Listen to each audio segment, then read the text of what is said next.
Hi everyone, this video is an exercise 11J question C, and we want to solve this differential equation. So we have cos squared x divided by the x is equal to y squared sine squared x.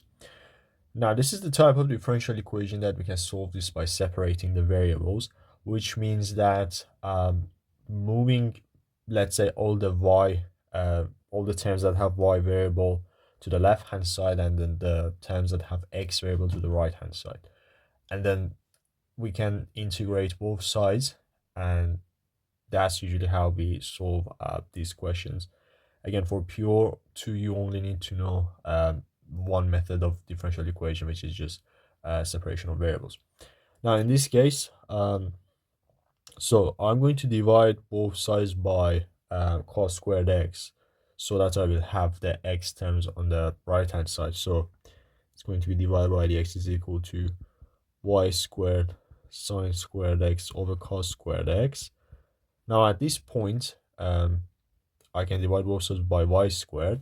So this becomes 1 over y squared divided by the x on the left hand side is equal to, now sine squared over cos squared x is just tan squared x.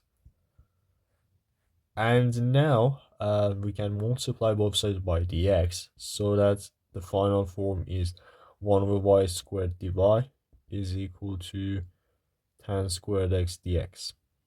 And this is the form that we always want to have when we are solving by separation of variables, because this way we can then simply integrate both sides and then just solve the integral. So on the left hand side we have the integral of 1 over y squared dy, so it just simply integrates to minus 1 over y, because this can be rewritten as y to the power of minus 2, and then we just add 1 to the power and divide by 1, which, and we divide by the power basically, and that gives us minus 1 over y.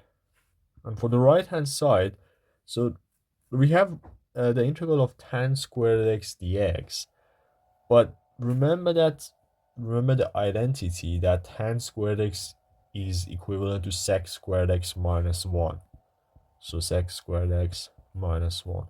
And the reason I use this identity is because sec squared x is actually one of the standard results, so we can easily integrate this, because sec squared x just integrates to tan x. So we get tan x minus x plus c. So c is just the constant of integration, which is just the overall constant of integration. So we don't need to write two constants, one for the left hand side and the other for right hand side, because it's just a generic constant. So just writing one constant is enough.